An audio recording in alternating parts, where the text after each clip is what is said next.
Welcome to the WordPress training videos. ఈ వీడియోలో WordPress dash ఈ ఏరియాని WordPress డాష్ బోర్డ్ ఏరియా అంటున్నాం కదా. ఇది వచ్చేసేమో టూల్ బార్ ఏరియా, ఇది వచ్చేసేమో సైడ్ బార్. ఈ సైడ్ బార్లో ఈ పార్ట్ వరకు ఏంటి, పోస్ట్, మీడియా, పేజెస్, కామెంట్స్, వీటన్నిటిని కలిపి మనం అడ్మిన్ ప్యానల్ అంటాం, లేకపోతే అడ్మిన్ ఏరియా అంటాం అన్నమాట. అడ్మిన్ ఏరియాని ఎందుకు అంటున్నామంటే ఇక్కడ మనం వీటిని మేనేజ్ చేయగలుగుతాం, క్రియేట్ చేయడము ఇలాంటివన్నీ కూడా మనం చేయగలుగుతాం. ఫస్ట్ మనకు పోస్ట్. ఈ పోస్ట్లో మనకి చాలా ఆప్షన్స్ కనపడుతూ ఉంటాయి. పైన చూసినట్టయితే మొత్తం పోస్టులు 10 ఉన్నాయి, పబ్లిష్ అయినవి 6 ఉన్నాయి, డ్రాఫ్ట్స్ కింద 4 ఉన్నాయి, డ్రాఫ్ట్స్లో 1 ఉంది. ఓకే, మొత్తం వచ్చేసి 10 పోస్టులు ఉన్నాయి. సో మీరు వీటిని ఇది డ్రాఫ్ట్గా ఉంది. ఈ డ్రాఫ్ట్గా ఉన్నదాన్ని మీరు ఎడిట్ చేయాలనుకుంటే ఇక్కడ ఎడిట్ కొట్టగానే మీరు కంటెంట్ మేనేజ్మెంట్ దీనిలోకి వెళ్ళి మీరు మేనేజ్ చేయగలుగుతారు. అంటే మీరు ఇక్కడ కొత్తగా కంటెంట్ ఏమన్నా రాయాలనుకుంటే ఎడిట్ కొట్టుకుని చేయొచ్చు. ఆల్రెడీ క్రియేట్ చేసిన పోస్ట్ ఉంటుంది కదా, ఇది ఆల్రెడీ క్రియేట్ చేసిన పోస్టే, కాకపోతే ఇది కేటగిరీస్, అన్ కేటగిరీస్లో ఉన్నాయి, ట్యాగ్స్ ఏమీ లేవు. సో వీటికి మీరు ట్యాగ్స్ యాడ్ చేయాలనుకుంటున్నారు. అలాంటప్పుడు మీరు ఎడిట్ కొట్టుకోకుండా క్విక్ ఎడిట్ కొట్టుకుంటే, క్విక్ ఎడిట్లో మనకి ఈ ఆప్షన్స్ ఉన్నాయి. టైటిల్ మార్చుకోవచ్చు, స్లగ్ మార్చుకోవచ్చు, పబ్లిషింగ్ డేట్, ఆధార్ నేమ్ కూడా మార్చుకోవచ్చు, పాస్వర్డ్ ప్రొటెక్టర్ కూడా పెట్టుకోవచ్చు, లేకపోతే ప్రైవేట్ పెట్టవచ్చు. మీరు ఏదైనా కేటగిరీ కావాలనుకుంటే కేటగిరీ క్రియేట్ చేసి ఉంటే ఆ కేటగిరీని యాడ్ చేసుకోవచ్చు, లేకపోతే రిమూవ్ చేయొచ్చు. తర్వాత ట్యాగ్స్ కూడా యాడ్ చేసుకోవచ్చు.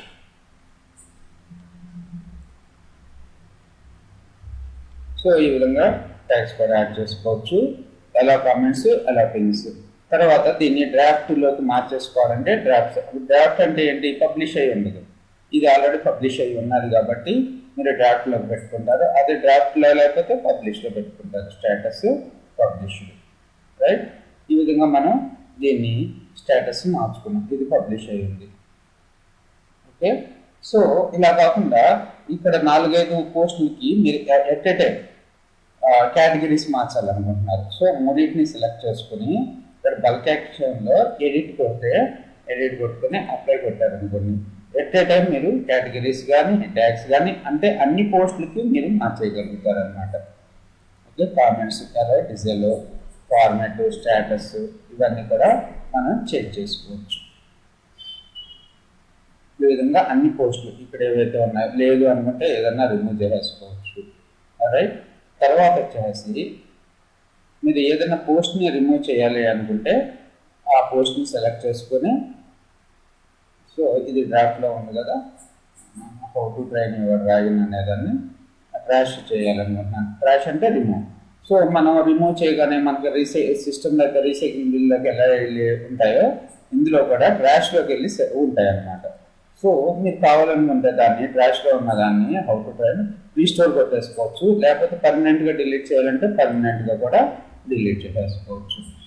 ఓకే, ఇక్కడ చూడండి, ఆల్ దగ్గర చూసినట్టయితే ట్రాష్లో ఉన్నది ఇంకోటి ఉంది, టిప్గా స్పాట్ ఫైర్ అని ఉంది కదా, డిలీట్ పర్మనెంట్లీ అని కొడుతున్నాను. సో ఆల్ చూసినట్టయితే మీకు ఇక్కడ ట్రాష్ అనేది ఎందుకు కనపడలేదంటే మొత్తం రిమూవ్ చేసాం కదా, అందుకని ట్రాష్లో నుంచి ఏం కనపడలేదు. సో మీరు డ్రాఫ్ట్లో నుంచి కూడా మీరు ట్రాష్ చేసుకోవచ్చు, లేకపోతే వీటిని ఎడిట్ కొట్టుకుని పర్మిషన్ ఇది కూడా చేసుకోవచ్చు. ఎడిట్ కొడుతున్నాను. సో ఎడిట్ అంటే తర్వాత పబ్లిష్.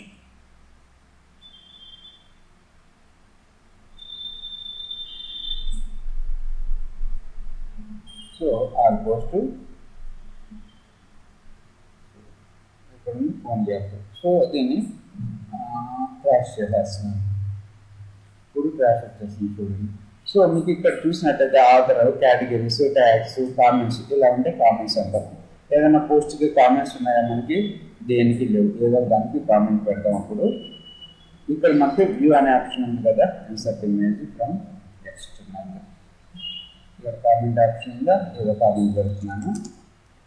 సో పబ్లిష్ వచ్చే comment. So already comment publish అయిపోయింది. ఇక్కడ చూడండి, ఇప్పుడు రిఫ్రెష్ చేస్తున్నాను.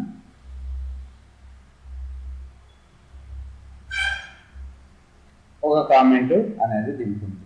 మీరు దీన్ని క్లిక్ చేసుకుంటే ఆ కామెంట్ దగ్గరికి వెళ్తారు. నాకు ఇవన్నీ కూడా ఎక్కువ కనపడుతున్నాయి కాబట్టి నాకు కొన్ని వద్దనుకుంటున్నాను. అప్పుడు ఏం చేయొచ్చు అంటే స్క్రీన్ ఆప్షన్స్లోకి వెళ్ళి ఏవైతే వద్దనుకుంటున్నామో వాటిని అన్చెక్ చేసుకుంటే అవి పోతాయి. సో నా దాంట్లో ఒక 1000 పోస్టులు ఉన్నాయి. నేను ఒకేసారి 500 పోస్టులు ఎడిట్ చేయాలనుకుంటున్నాను, లేకపోతే 100 పోస్టులు ఎడిట్ చేయాలనుకుంటున్నాను. అప్పుడు మీరు వీటిని ఇక్కడ బై డిఫాల్ట్గా ఎన్ని డిస్ప్లే అవుతాయి, 20 వరకే డిస్ప్లే అవుతాయి. మీరు చేంజ్ చేసుకోవచ్చు, 40 అని 50 అని. అప్పుడు 40 పోస్టులు ఎట్ ఏ టైం ఒకే పేజ్లో డిస్ప్లే అయిపోతూ ఉంటాయి. రైట్. అలాగే మనకు మీడియా అంటే మనం సైట్లో ఏవైతే ఇమేజెస్ కానీ వీడియోస్ కానీ టెక్స్ట్ డాక్యుమెంట్స్ కానీ అప్లోడ్ చేస్తున్నామో అవన్నీ కూడా మీడియా ఐటమ్స్లో ఉంటాయి. వీటిని మొత్తం 9 ఐటమ్స్ ఉన్నాయి. నేను సెప్టెంబర్ మంత్లోనే ఇవన్నీ అప్లోడ్ చేశాను కాబట్టి సెప్టెంబర్ మంత్స్ కనపడుతున్నాయి. అలాగే మీరు అక్టోబర్ మంత్స్ ఏవైనా ఉంటే అవన్నీ చూసుకోవచ్చు అనమాట. సో మనకు 2 రకాల వ్యూస్ ఉంటాయి. ఇక్కడ గ్రిడ్ వ్యూ, ఇది ఏ వ్యూలో ఉంది, లిస్ట్ వ్యూలో ఉంది. సో లేదు గ్రిడ్ వ్యూలో కావాలంటే మీరు గ్రిడ్ వ్యూని కూడా క్లిక్ చేసుకుని చూసుకోవచ్చు. గ్రిడ్ వ్యూ అంటే ఇలా కనపడుతుంది. సో లిస్ట్ వ్యూలో మనకు కొన్ని ఫీచర్స్ వస్తాయి. ఏంటివి, ఇక్కడ author name, uploaded, date, comments, image comments ఏమన్నా కూడా కనబడుతూ ఉంటాయి. ఇవి వద్దు అనుకుంటే కామెంట్స్ని తీసేసుకోవచ్చు. అలాగే కామెంట్స్, సో ఇందాక ఒక కామెంట్ పబ్లిష్ చేశాం కాబట్టి అది ఆల్రెడీ నా యూజర్ నేమ్ తోటి పెట్టాను కాబట్టి ఇక్కడ ఇందులో ఉంది, పబ్లిష్ అయిపోయింది. లేదు మీకు ఈ కామెంట్ పబ్లిష్ అయిన కామెంట్ నచ్చలేదు, అందుకని మీరు ఏం చేయొచ్చు అంటే స్పామ్ కొట్టేసుకోవచ్చు, లేకపోతే అన్అప్రూవ్లో పెట్టేయచ్చు. ఓకే, సో పెండింగ్లోకి వెళ్ళిపోయింది. ఇలా కామెంట్స్ మనం చూసుకుని ఓహో ఇది గుడ్ కామెంట్ అయితే మనం ఏం చేస్తాం, దీన్ని అప్రూవ్ కొట్టుకుంటా ఉంటాం అన్నమాట. రైట్. సో అలాగే ఎప్పుడు పెండింగ్లో ఉన్న కామెంట్స్ అన్నింటినీ ఇక్కడ చూసుకోవచ్చు. అప్రూవ్డ్ కామెంట్స్, స్పామ్, ఒక్కొక్కసారి స్పామ్ కామెంట్స్ వస్తూ ఉంటాయి, అసలు సంబంధం లేని కామెంట్స్. బై డిఫాల్ట్గా ఆటోమేటిక్గానే మన ఓట్ ప్లస్ ఫైండ్ అవుట్ చేసుకుని వాటిని స్పామ్లో పడేస్తుంది. మనం స్పామ్ చేసుకుని స్పామ్. సో ఒకవేళ గుడ్ కామెంట్స్ అనుకోండి వాటిని పబ్లిష్ కొట్టుకుంటాం, అంటే అప్రూవ్ చేసేస్తాం, లేకపోతే ట్రాష్ చేసేసుకోవచ్చు. అలాగే ట్రాష్, నేను ఇక్కడ చూడండి ఈ అప్రూవ్డ్ కామెంట్స్లో ఉంటుంది కదా, దీన్ని నేను ట్రాష్ పెడుతున్నాను. ట్రాష్లో ఉంది. ట్రాష్ అంటే సో తర్వాత దీన్ని కావాలంటే పర్మనెంట్గా డిలీట్ చేసేసుకోవచ్చు. మీరు స్పామ్లో కావాలంటే స్పామ్లో కూడా పెట్టుకోవచ్చు. బై డిఫాల్ట్గా కొన్ని స్పామ్లోకి వస్తాయి, వాటిని మనం నాట్ స్పామ్ పెట్టుకుంటే సరిపోతుంది. ఓకేనా, అప్రూవ్లోకి వెళ్ళిపోయింది ఇది. సో ఈ విధంగా మనం కామెంట్స్ని కూడా మేనేజ్ చేసుకోవచ్చు. సో లాస్ట్కి అసలు దేనికి వచ్చింది, ఇన్సర్ట్ ఇమేజ్ ఫ్రమ్ ద ఎక్స్ఈఆర్ అనే పేజ్ నుంచి మనకి కామెంట్ వచ్చింది. అలాగే కామెంట్స్ అనేవి ఎస్ఈఓ పర్పస్ కూడా చాలా ఇంపార్టెంట్ ఉంటాయి. పేజెస్ చూడండి ఇప్పుడు. సో నా సైట్లో వచ్చేసి ఎన్ని పేజెస్ ఉన్నాయి, మొత్తం 4 పేజెస్ అన్నీ కూడా పబ్లిష్ అయ్యి ఉన్నాయి. సో ఇందాక పోస్టులకి ఎలా అయితే కనపడుతున్నాయో పేజెస్ కూడా అంతే అదే వ్యూలో కనపడతాయి. కాకపోతే ఇక్కడ కేటగిరీస్, ట్యాగ్స్ ఉండవు. ఎందుకు ఉండవు అంటే పేజెస్కి పోస్ట్కి డిఫరెన్స్ అది కదా, పేజెస్కి ట్యాగ్స్ కానీ కేటగిరీస్ కానీ ఉండవు. సో దీన్ని ఎడిట్ కావాలంటే ఎడిట్ చేసుకోవచ్చు. క్విక్ ఎడిట్ అంటే చూడండి, క్విక్ ఎడిట్లో ఏమేమి ఉన్నాయి స్లగ్ మార్చుకోవచ్చు, ఆధార్ నేమ్ మార్చుకోవచ్చు, పాస్వర్డ్ ప్రొటెక్టర్ పెట్టుకోవచ్చు, మనం కాంటాక్ట్ ఈ ఆర్డర్ కూడా మార్చుకోవచ్చు, పేరెంట్ చైల్డ్ రిలేషన్షిప్లో పెట్టుకోవచ్చు, ఫుల్ విడ్త్ ఇలా వీటిని కూడా మనం చేంజ్ చేసుకోవచ్చు. ఎట్ ఏ టైము చేంజ్ చేయాలనుకున్నా కూడా సో అన్నిటికీ ఒక 4-5 ఐటమ్ చేంజ్ చేయాలంటే అన్నిటిని క్లిక్ చేసుకుని వెల్కమ్ ఎడిట్ పెట్టుకుంటాము. రైట్. తర్వాత ఏదైనా పోస్ట్ని రిమూవ్ చేయాలనుకుంటే జస్ట్ సింపుల్గా ట్రాష్ పెట్టేస్తాను. సో ట్రాష్ పెట్టేగానే ట్రాష్ పెట్టేస్తుంది. సో ఇక్కడ నుంచి మనం పర్మనెంట్గా రిమూవ్ చేసుకోవచ్చు. ఇక్కడ ఒక చిన్న ఎగ్జాంపుల్ చెప్పవచ్చు. ఇక్కడ నేను కొత్త పేజ్ క్రియేట్ చేస్తాను. యాక్చువల్గా నా దాంట్లో ఎన్ని 4 పేజెస్ ఉన్నాయి, 3. కాంటాక్ట్ అనే దాన్ని ఏం చేశాను, నేను ట్రాష్లో పెట్టాను. ఓకేనా, రిమూవ్ చేసేసాను. సో రిమూవ్ చేసేసాను. మళ్ళీ నేను కాంటాక్ట్ అని కొత్త పేజ్ క్రియేట్ చేయాలనుకుంటున్నాను. Add new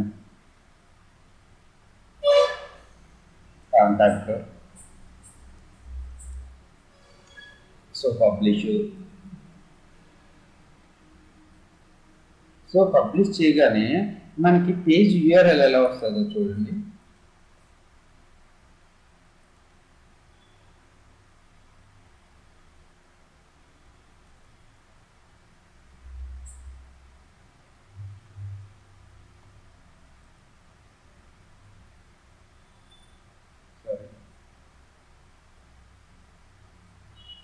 so dash కొడుతున్నాను,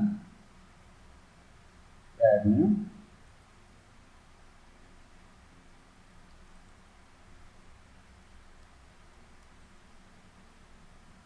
publish. ఇక్కడ కాంటాక్ట్ అయిపోయిన 3 అని జనరేట్ అయింది. ఎందుకు? అంతకు ముందు కాంటాక్ట్ పేజెస్ మన దాంట్లో ఉన్నాయి, కాంటాక్ట్ 3 అని డిస్ప్లే అవుతుంది. అలాంటప్పుడు మీరు కాంటాక్ట్ అన్ని క్రియేట్ చేయాలనుకుంటే మీకు ఏదైతే ట్రాష్ ఫోల్డర్లో ఉన్నాయో ఆ ఐటమ్స్ అన్నిటిని డిలీట్ చేయాల్సి వస్తుంది. ఓకేనా? సో దీన్ని కూడా ట్రాక్ చేస్తున్నాను. మనకి ఫస్ట్ రిమూవ్ చేసిన కాంటాక్ట్ అది ఇది కదా, 1 minute ago లాస్ట్ మాట్లాడు, సారీ ఇది అనుకుంటాం రీస్టోర్. సో చూడండి ఇక్కడ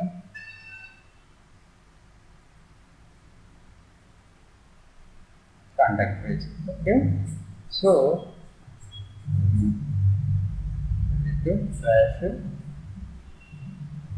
వీటినన్నిటిని రిమూవ్ చేసుకుని మళ్ళీ కొత్త కాంటాక్ట్ పేజ్ని క్రియేట్ చేసుకుంటే select all, delete permanently, apply. ఓకేనా? మొత్తం పేజ్ పైన ఇప్పుడు మీకు కాకుండా కొత్త కాంటాక్ట్ పేజ్ని క్రియేట్ చేస్తే యూఆర్ఎల్ కూడా కాంటాక్ట్ అని వచ్చేస్తుంది.